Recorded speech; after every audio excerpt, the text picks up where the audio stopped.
Welcome to What Drives You. I'm Kevin Miller. In this episode, the advantage of a handicap. So I adore music. It moves me like few other things in existence. And there was a time when my family and I used to watch America's Got Talent, and it was the breakout singers that we most enjoyed. So you may remember from, I don't know how many years back, Mandy Harvey. Mandy was in college pursuing a vocal music education degree, and she lost her hearing. So she left the program to pursue, other career options, but later returned to music, which is a significant story you'll hear about in just a second. She ultimately landed on America's Got Talent. She reached the finals, and she was Simon Cowell's Golden Buzzer winner, the ultimate winner there. Well, from there, oh my gosh, so many things. Yeah, CNN showcased her on their Great Big Story and had like 10 million hits on social media. Burt's Bees signed her up for their Remarkable Women campaign, and NBC Nightly News profiled her. She went on to perform at just, all the prestigious clubs and concert stages and festivals. Well, then she wrote a book ultimately to talk about what happened. The book's called Sensing the Rhythm: Finding My Voice in a World Without Sound. Well, the book landed on my desk, and in it, I just found an incredible message of helping others to realize their dreams and pursue their hopes no matter what, like going deaf as a musician.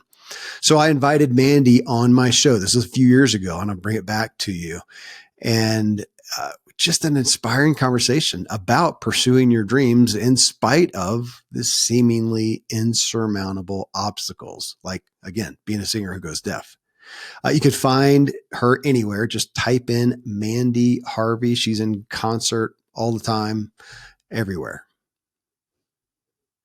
Hey, when I'm not having these conversations about human potential, I'm working directly with people on theirs.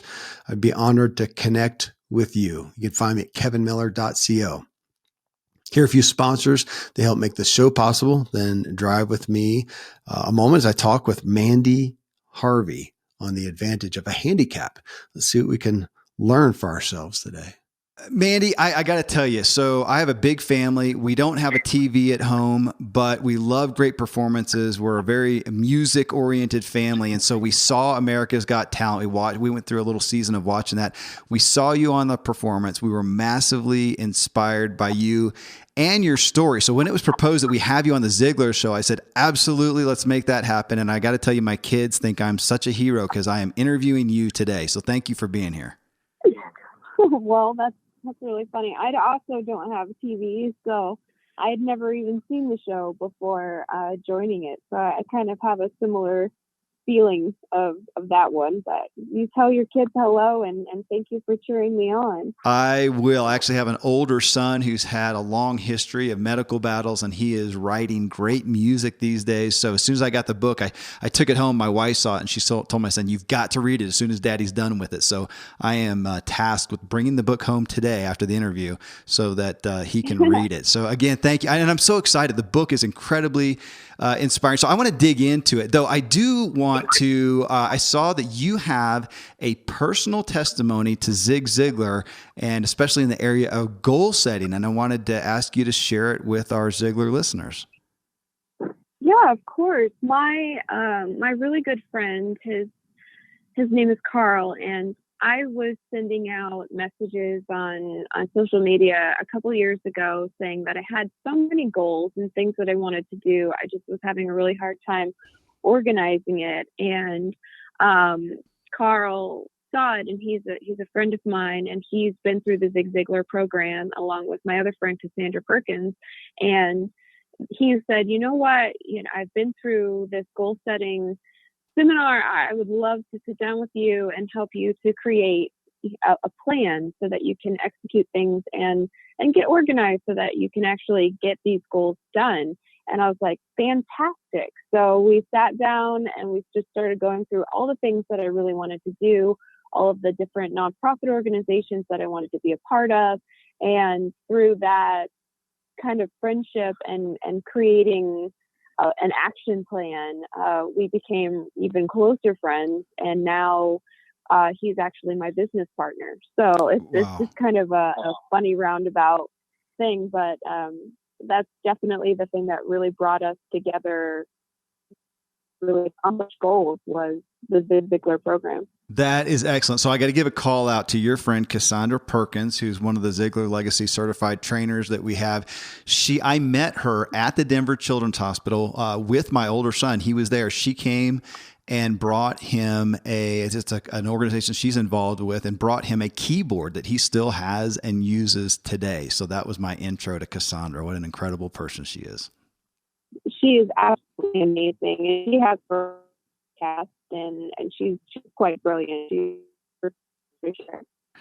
Well, as you well know, the vast majority of people, when they're faced with a challenge, a limitation, and they struggle due to it. They don't thrive. And even more so when that limitation falls directly in line with their primary desire. So you have your love of music and you lose your hearing. When you look back, I'm wondering, when you look back at yourself, why did you overcome? Why were you able to rise above that instead of, as so many people are, and we know that, instead of being overcome by this, at that point, tragic reality? I think it's a very difficult question, because I feel as if for a while I did give up. I'm the kind of person who goes around saying that when adversity came knocking on my door, I kept a smile on my face, and I never gave up, and I never lost hope. I very much lost hope, and I very much did give up. And the difference is that I refused to stay there for the rest of my life. And I think that's a really difficult step to take. I described the whole experience. For me personally, it felt like I fell down a well and I smashed into the bottom, and it's dark down there, and I couldn't see any light or any hope or any happiness from any direction, just the ground. And I sat there for a very long time until I got frustrated with the fact that if I sit here, if I never get up, if I never try again, this is my reality for the rest of my life. And I can get up and struggle and fail and get up and struggle and fail. At least the scenery will change, and something good might happen. And so I had a lot of people around me who pushed me to get back up, people who encouraged me to believe in myself even when I had given up. And they were cheering me on every step of the way and crying with me every failure. And I really do believe that it was a combination of just sheer stubbornness and inability to just have a stagnant lifestyle, mixed in with my faith, mixed in with my family and my friends who just never gave up on me. That I love that the trying and failing, at least the scenery will change. It's a great line, but it reminds me. I appreciate that for a while you did give up. It reminds me of I don't know if you know a guy, John O'Leary. He wrote the book On Fire. Incredibly inspirational guy, tragic event. And he talks about that and says, yeah, when it's first happened, he didn't just right away come into being this inspiring, successful guy. He spent a lot of years being overcome, or being in a bad place from that. But then, like you, did not want to stay in that place. Well, you talk about, with this hearing loss and this challenge, that you are now better off than you would have been without the hearing loss. But that's not just in regards to, the music and the recording contracts and the speaker you are now, but that overall you are a more whole person, which again is not what we would initially think. You've had a loss and now you see it as a gain. Explain how you just, again, outside of the things that you're able to do now, or that you're doing now, that even regard that you still cite the hearing loss now as a gain for you overall. Yeah, honestly, I don't even think about, the benefits of it affecting my career or anything like that. I'm clearly I'm just talking about how it's changed me as a person. It's made me a lot more empathetic. It's made me look at people in an entirely different way. It's made me more aware of limitations, but also how much of those limitations I am setting on myself. And what is and is not possible is sometimes the difference between what you're afraid of and what you're not. And, once you smack down on the floor hard enough, you look around, and when you see people who have been through the same pain or have been through similar trauma, you have some commonality there that you're just instantly bonded, and you talk to each other on a different level. I'm a lot more invested in encouraging other people, and I'm not crippled by fear of talking to others like I was before. Losing my hearing was always my biggest fear. And when that happened, I thought that it was going to destroy me, and it didn't. And now I kind of evaluate things differently of what's the worst that can happen. What's the worst that can happen with opening my mouth and singing a song? Some people don't like it. Who cares? That's not going to destroy me the way that I thought hearing loss would, and it hasn't. So it's really just made me a stronger person. But I appreciate music more. I appreciate people more. I appreciate life more. Just going through any kind of loss and continuing to walk forward, you can allow the situation to eat you alive, or you can allow it to help you to grow stronger and to grow. So I'm curious in regards to something you said. Now, I mean, you do, of course, you have your own journey, but now you speak to so many other people about your journey, but also in regards to them and their own limitations. Your work with No Barriers with Eric Weinmayer, who we interviewed not long ago, incredible guy. But even there, I'm curious.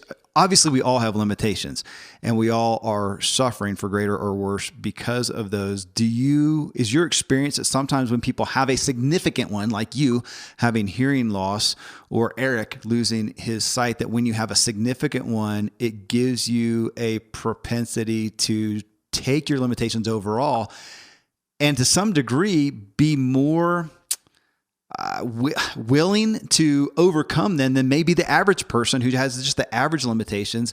They're more apt to let them limit them. Is that a confusing statement? I'm trying to get out what my essence here. Yeah.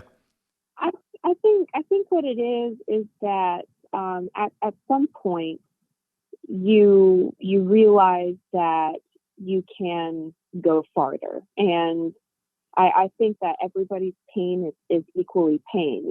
Just because my hearing journey has significant value to other people, they're like, well, I've never really dealt with something that severe before. It's my pain, so there really isn't a relation to that. Your pain is very real to you. So something simple can sometimes be just as devastating to that person because it's theirs. I think the real difference is, you're aligning yourself with people who are showing you that positivity, who are showing you that they can go on, that they can be stronger, and it gives you a new perspective of yourself.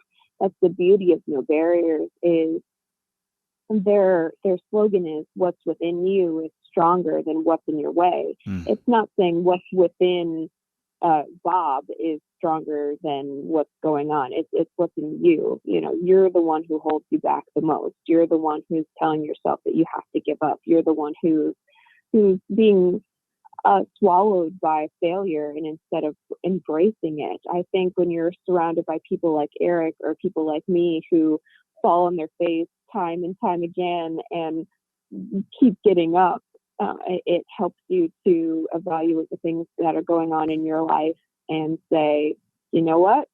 I've smacked this wall as well. I'm going to get over it too. And, Eric inspires me, and he inspires so many other people. He inspired Kyle Maynard, who was born without arms or legs, to climb Mount Kilimanjaro. And now he's aiming to do the 7 summits, Yeah. And Kyle inspires other people, and those people inspire other people, and those people inspire other people. It's a wave effect. So sometimes the smallest thing can be incredibly inspiring. Getting out of bed in the morning and going to work every day. You don't know who is watching and how hard that is to them. That is inspiring as well. Well, I want to keep talking a minute on these limitations. I mean, the Ziegler Show, we're talking personal development. We're all trying to inspire our own true performance. And we all know it's those limitations, the real ones and the perceived ones, that hold us back. And you just speak so brilliantly to that. And I like an analogy that you actually wrote about in your book about your grandmama sewing.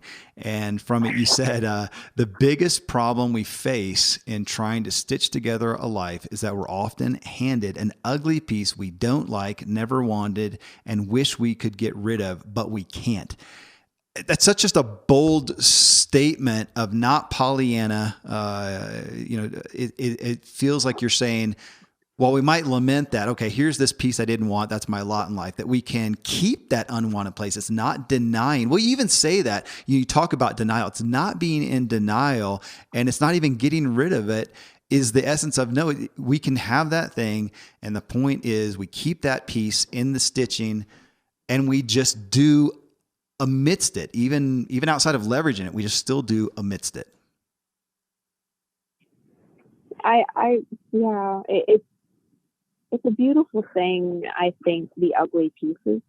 I really do feel like the society is telling us these days that everything needs to be picture perfect, and the parts that don't fit that mold, you should kind of hide under a rug and never let it open into the light of day. But I really feel that's a huge mistake.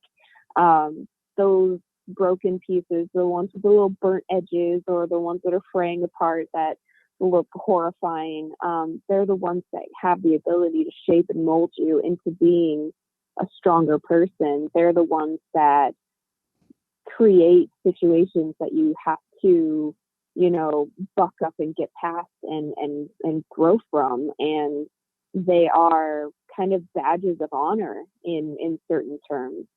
Just because they're ugly and you're not happy with how things turned out doesn't mean that there can't be so much information and knowledge that came from those experiences. And I feel like society now is so geared towards never failing, so you never try. And I would really love for that to change, because there's nothing wrong with failing at something.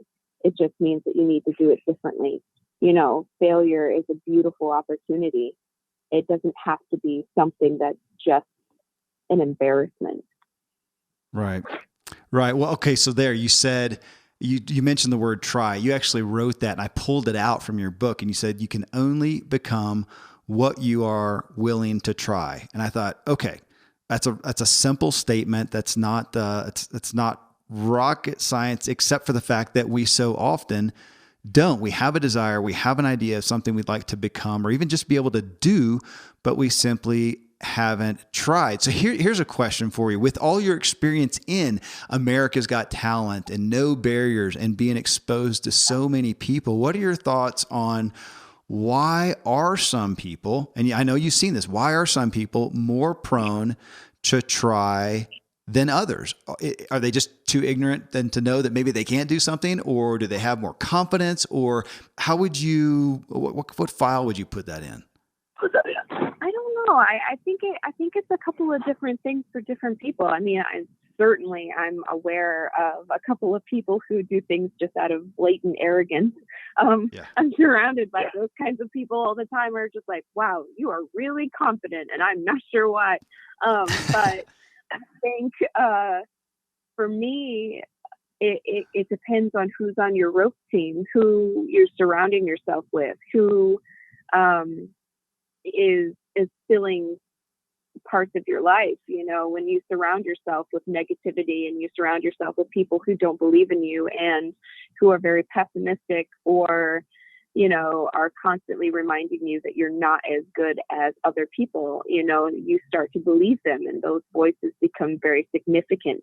But if you surround yourself by people who are willing to push past those barriers, who are willing to grab hold of your hand and do this journey with you and cheer you on and laugh with you when you fall, and you say, well, that was silly, and you get back up and you try it a different way, and they cheer you back on.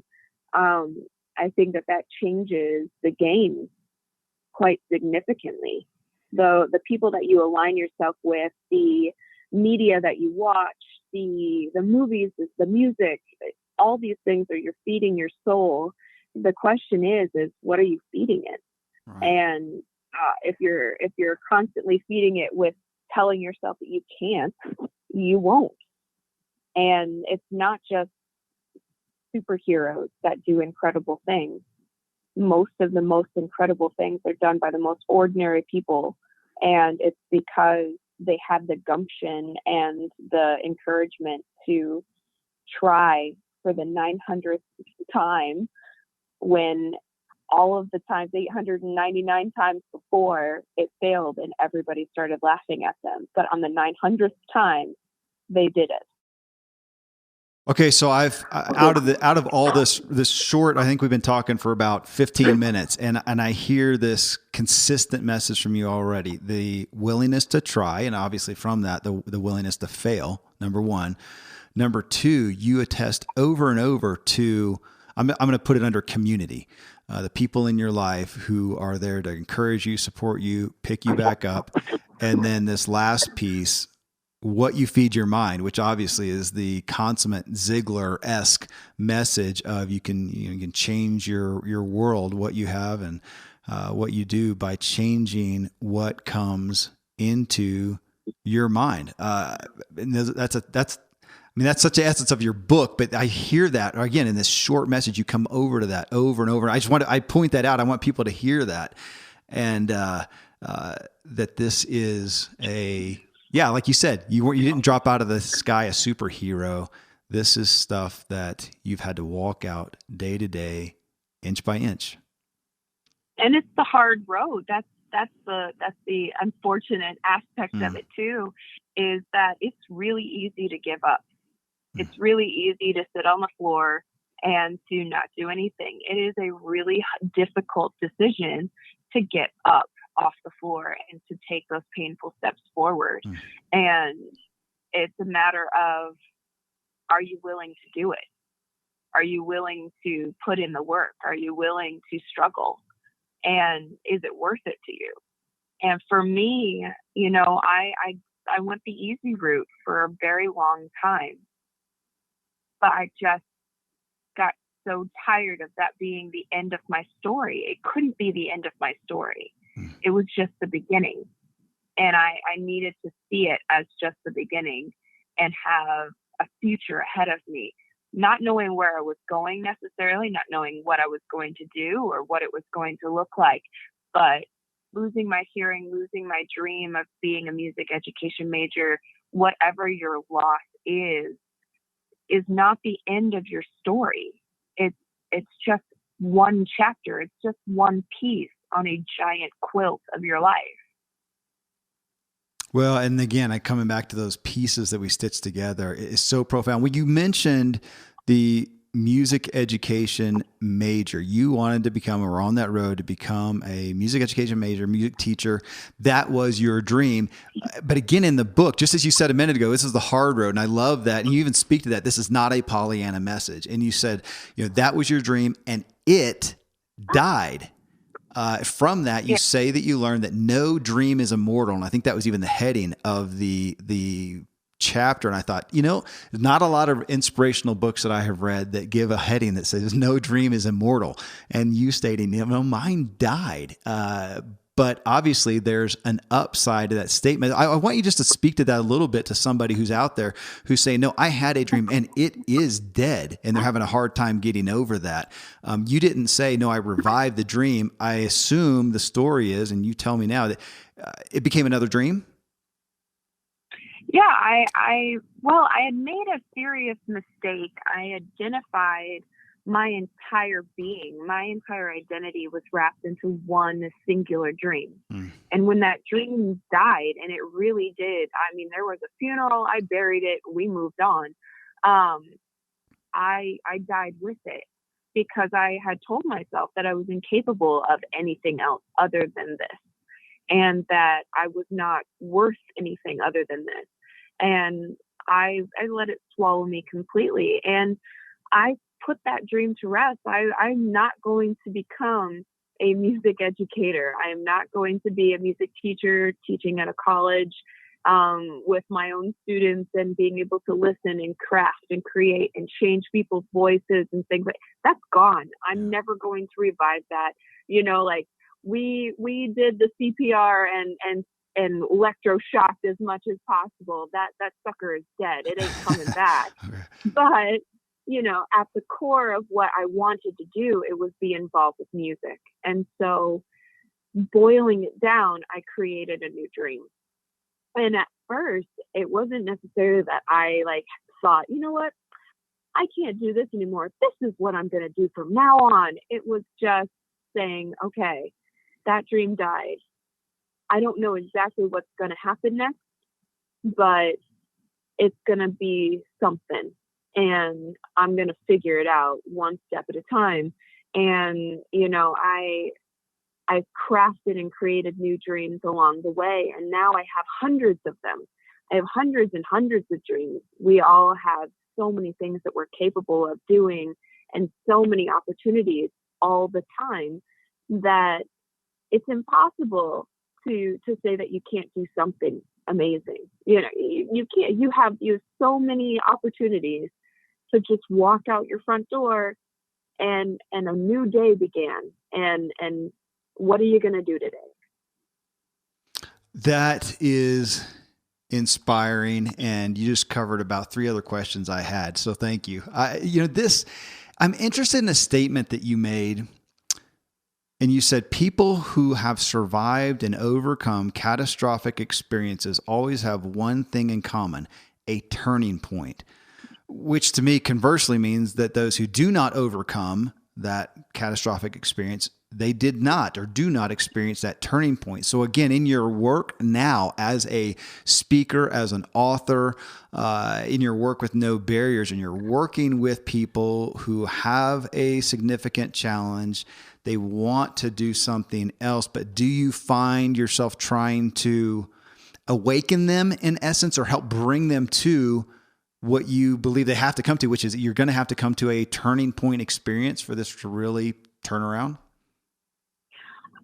I mean, I think that we do it for each other. I am not a completely fixed person. I still have a lot of pain and a lot of things that I'm struggling with, and a lot of fear and a lot of demons that engulf my everyday. And it's boiling it down to being honest to say, hey, I'm struggling here.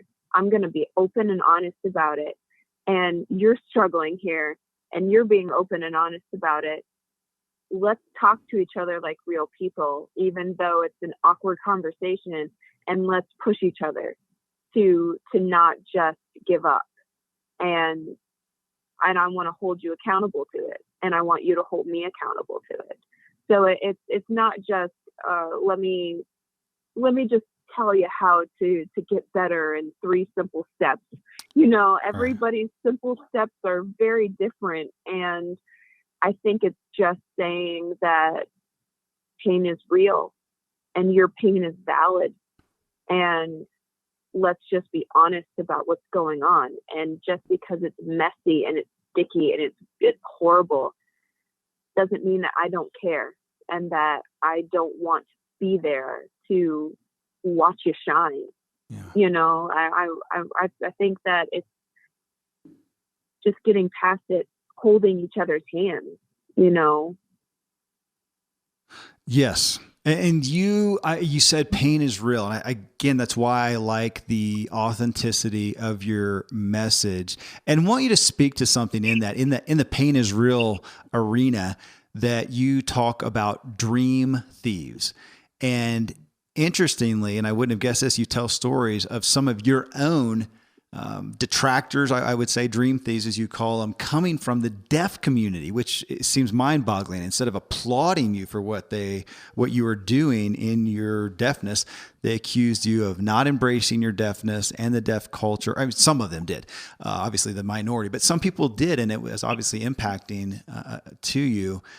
Talk about that, because we hear that so often from people as they are trying to do things, that sometimes the people closest to them even are their detractors, even if they don't mean to be, but they're not encouraging. They may give what they think is constructive criticism, but they're getting criticism, and how debilitating that is. I think the reality of that, one, and two, how to, again, how do you overcome that? Because that, again, when people close to us that know us are a detractor, in a sense, a dream thief, it's hard for a lot of people to overcome.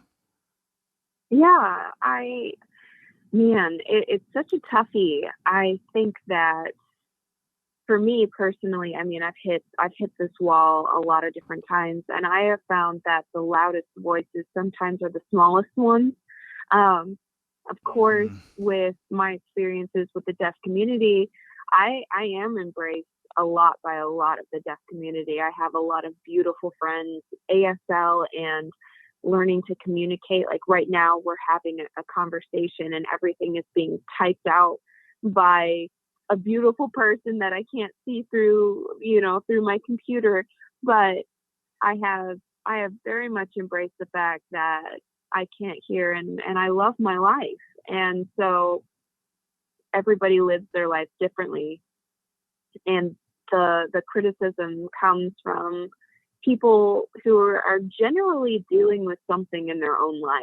A lot of the times it's because they can't get past the barrier, or they're angry about something, or, I that's what I found. But I think the point of it is that these voices are going to come, and sometimes they come from the people that you want and trust the most, and that makes it even more difficult.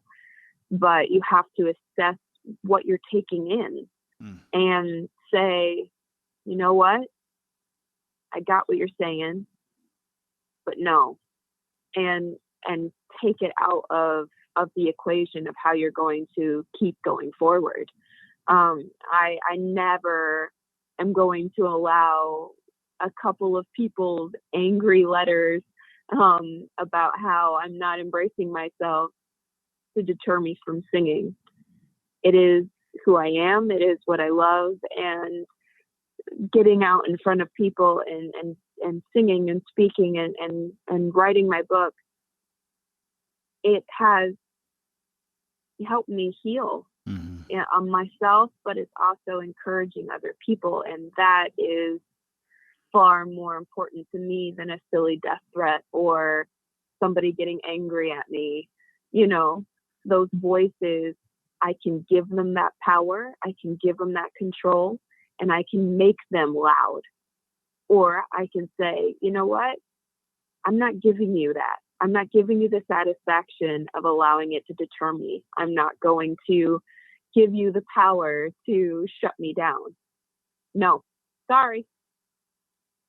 And I feel what I heard there is giving those folks grace, especially those close to you, but not giving what they say gravity. And that's Right. that's powerful. I also feel a little bit guilty now for talking too fast, because I did not know this was a human transcriber. I assumed it was just an automatic, computerized thing. That's amazing that somebody is that good. So to whoever's doing that right now, I'll try not to talk so fast. Sometimes I get on a roll there. So on this piece too, and I really want to have a discussion with you, because I had not thought about this. You talked about, again, I don't want to give a lot of attention to the negative folks here, but we do. So many people have detractors here. And when you got accused of exploiting your deafness, so I keyed in on that word exploit. So I'm a logophile. I'm a lover of words. And the word exploit says to make full use of and derive benefit from. And when we look at that and look at our strengths, talents, giftings, and even, weaknesses, challenges, of course, we would say, well, gosh, why wouldn't you exploit those? And so as I thought about that, I thought, I wonder if the big issue is gimmick. Do people think, okay, she's using it as a gimmick? Okay. So I looked up that word too. A gimmick is a trick or device intended to attract attention, publicity, or business. And I thought that's advertising 101. Is every ad we see on the Super Bowl commercial generally has nothing to do with the actual product. It is intended to get us attention so that someone will partake of what we're doing. Once they do, then obviously it's going to pan out whether there's value in there and whether they will continue or not. So I'm thinking back to you now. So if the aspect of being deaf helped you get more attention, helped more people partake of you, they have done so now, and now you have a book deal, you have recording contracts, you have speaking engagements because there was what you did was of value and held water. And I thought, why wouldn't we tout for everybody to please take whatever you've got, the good, bad, the ugly, and exploit it, use it as a gimmick, do what you have so that people will partake. Is this a thread of what you guys do with No Barriers? It's kind of an interesting way to look at it. For me, I've never even thought about it that hard. I just am. I didn't choose to lose my hearing. But it is who I am. I am a profoundly deaf person, and being a profoundly deaf person, I'm also a musician. I'm also a friend. I'm also this and this and that and that. I don't necessarily see it as a label that I'm wearing from day to day. It's just like in my mind, in my eyes, I'm a musician first and foremost, and just because I have to do things a different way, it barely even crosses my mind. So I always kind of find it frustrating when people are like, well, you're just using your deafness to get farther ahead. And in my eyes, it's just like, I'm just singing, I'm not the one who's chasing any of this kind of stuff. It's been quite bizarre. I didn't start performing for the glory of the limelight. I'm an incredibly shy person, or was before. I was the person who used to throw up when they had to get up and stand up and do a presentation, or cry or pass out at the thought of having to sing in front of people. But my dream is to be involved with music, and this is the path that I'm finding myself on, and I'm just running. I don't care how it looks on paper. I just want to be involved with music. And I think that if you want to do something, just do it, instead of letting your circumstance become your identity entirely. It seems silly. It's like Eric climbs mountains. He doesn't climb mountains because he's blind and he thinks that that's a cooler way to climb mountains or that that's a better way for him to be on Time magazine. When he climbed Mount Everest, he wasn't thinking about Time magazine. He was thinking about, I want to climb a mountain. Despite the fact that he can't see, that didn't even cross his mind. It was, I want to climb a mountain. This is the system that I need to create in order to get to the top of the mountain without killing myself and my team. Here we go. Let's climb a mountain together. And the people that I meet at No Barriers are people who are individuals who are dealing with something in their life, and they want to be a mother, and they want to be, a person who swims, or they want to play lacrosse, or, it's not necessarily the first thing on their thought. Well, I can't do that because I don't have legs. Or if I become a lacrosse player without any legs, I wonder how many news channels is going to find that interesting. Right. They're just wanting to play lacrosse. Well, and this is, folks, I feel like we've hit on just some of the little highlights, but haven't gotten as deep. We could spend hours here. I mean, the book, Sensing the Rhythm, Finding My Voice in a World Without Sound, is just profound. It is such an enjoyable read and obviously so inspiring. And I feel like you do have a unique way of looking at some of these personal development issues that we all deal with to differing levels. So I'll end by asking, what's next in your sights? I know you've got so much going on with, speaking and recording and books now. What is the thing, the project that's most on your mind right now that you're excited about? Oh gosh. Well, I mean, there's a couple of things. I'm really excited about. I have a fourth album of all original music that I'm working on that I'm really excited about. I'm really been pushing myself the last couple of years to just pour out music, to write as much as possible and to not be afraid of, not having it be pretty. So I'm just dumping thoughts down on paper.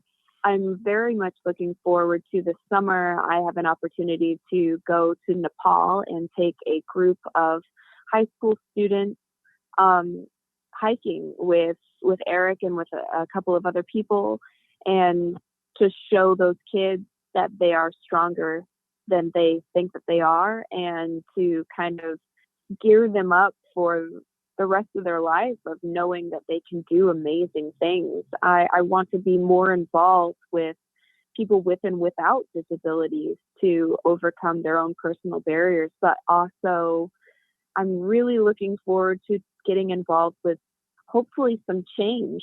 I notice so much the need for things to be inclusive. You have 95% of all of the people in the media who are disabled on TV are portrayed by people who are not disabled. Wow. They're being, acted on instead of allowing people with those disabilities a chance to play the role honestly and earnestly. And that needs to change. Why is it so shocking when there's a commercial with a person in a wheelchair and it's like, oh, look at them? No, they're a person. This should be normal. We shouldn't even see that differently. It should be beautiful. Why are concerts not being captioned or having interpreters? Or, there should be so much more that we can do to include everybody. And sometimes it's the easiest and the most simple solution. So I want to get more involved with making a difference and coming up with some solutions that can make an impact for others. Well, you're talking right there about those with disabilities not being in movies. It reminds me of a music or a movie that I love. I actually own it, called The Music Within. And talks about the guy who actually founded the American Disability Act. Just a beautiful, beautiful movie that speaks to this so much. And you talking about your album you're working on. So folks, here's a plug, and this is not an ad for Spotify. I just use Spotify and love it. You can find Mandy all over there. And I'm sitting here scrolling through, and all of a sudden highly disappointed that Christmas is over. And I just found out you have a Christmas album. So that'll be number one on my family's Christmas list next season is the Christmas with You. So just thank you for your gift, for sharing it with us, and for doing what you do to inspire the true performance of so many people, Mandy. Just blessed by you. Thank you. Well, and thank you for having these podcasts where you guys can talk about things honestly and hopefully push people and encourage people on a daily basis. Thank you so much for what you do. It's our honor. Well, friends, thanks for joining us on this drive. Again, that is Mandy Harvey. Just type that in. You'll find her on social media, her website, in Spotify, or wherever you happen to listen to your music as well. Got a question or comment for myself or for Mandy? Let me know. You can find me at kevinmiller.co. Until next time, I hope this episode helps you drive further, and most of all, enjoy the ride. Yeah.